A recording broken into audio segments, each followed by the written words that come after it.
وإيرو الشخص شهيد كين دادا أم همو شهيدا أم بيرتين وأم بجنا خوا البر همو شهيدا تتوين ودجارة البر شهيدا خوا هكا دسبيكي بري فرماني الهاتيا شنغالي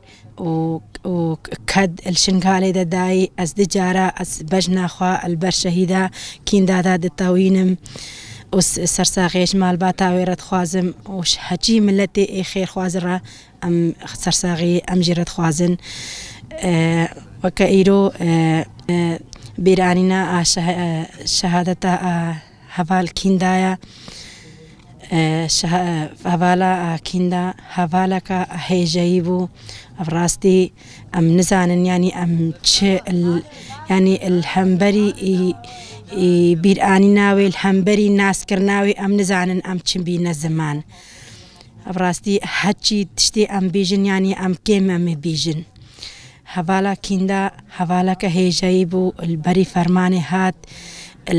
بري خدا شنغالي وكدو تعب الشنغالي دا چند سالكا وبري خدا تجاي آزاد بري خدا قنديلي والقنديلي النف رفي قليل هذا شهيد كات الشخص ديوي وخطا رجع إيرو أو إنساني أو شهيدي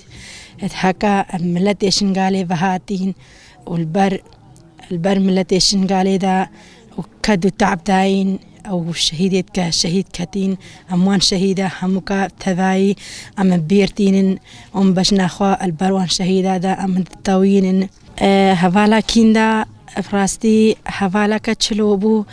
اجدسبيكا هاتي شنغالي أزو أو وكا أجن أم فيغرا أم مجهي خود جرت وكا جن منو هفالا كيندا مجهي خود جرت فراستي هفالا كيندا يعني قلقي خانيزيكي يعني جند ازديد كير وتقو حتى دنيا تقو نعمجيكي أجوار رحبن تقو جارك تري مهيلن دستي دشمن بكهفيا نيف ملتي ودا ونيف ملتي شنغالي دا هونجي حنبري أو إنسانة يتحكى خيانة الجنيد إزدي كرين هونجي حنبري وان إنسان رابن هونجي تاكوشين بكن هونجي البرخو بدن أفراستي هفالا كيندا هفالك يعني يعني حستوي يعني إنسان قلقي تخوشبون يعني قلقي يا حفالك يعني هي جايبو بهور بكا يعني أزو أو فكرة مثلا الجهة كما جهة خود كر روجا بري خدايا از بيجم عملي جيا أس وكداي كشنغالي أسكر ما أمانتي وجهي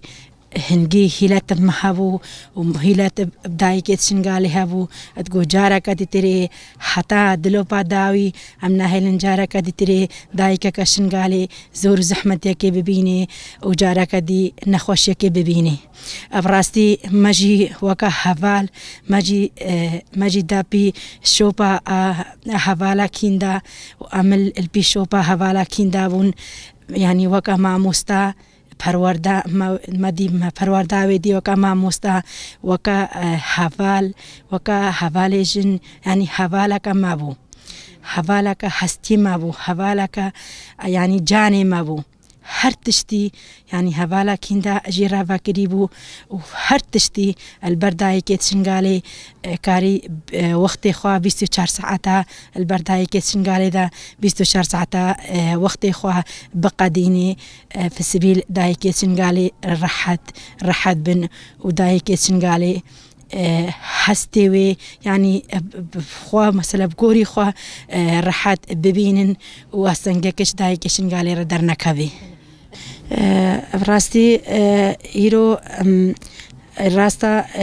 وان شهيدة كدو تعب البر شنغالي دا ودجارة اشبر داي كيت شنغالي كدو تعب دان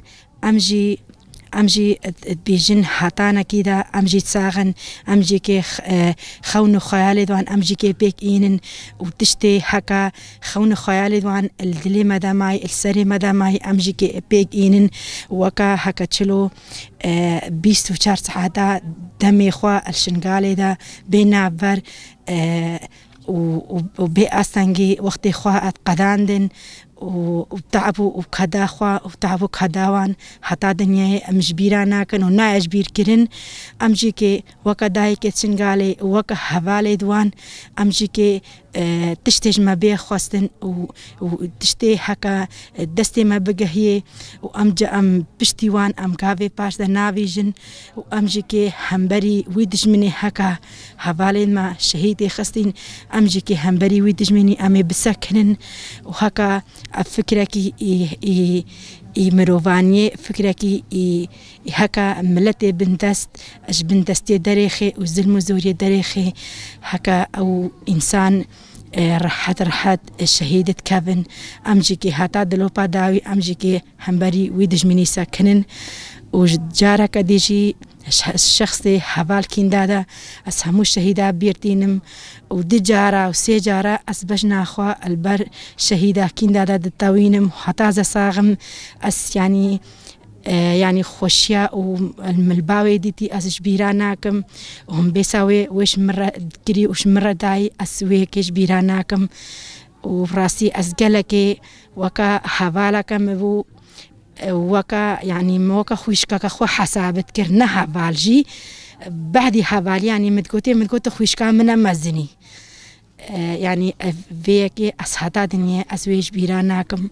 وسرساغي جارة كديش مع الباتاويرة خوازم من شهيد نامر أمجي رول فيدري في الشهيد لكم هادر بناق ملتي زدي الشخص هم الشهيد هذا أم هوال كيندا وهوال برجم ام البيرتينين وسرساغيج مع الباتيوان رد خوازين وانجي كدا كمازن برملتي زديدة دا وفكرك وجيانك النيف ملتي زديدة دان وكدو تعبك دان وداي كده زيد خاني إيشاوان إيشا دايكا كشاندين والنيف ملتي خواتا كارو خابات كرن دا ملتي وان بقها هدفك وريخستنا کا ملت خوشی کرنو کارو خاباتا کی دانا ملت خو خدا کا مزن راستی حوال کیندا جو حوال برچم جی پایا بتري حوال کیندا دای کے شنگارا ری کاربول همو جی الخير وخوشیا چه خوشی با چه خیر با که دره با حوال کیندا مرا راسیا حاضر بو وقت کچا کما دای کے دے زید خانه وسا مرا مل دیم ما هو كارو خباد ما فيك رد كر الهمو جهاجي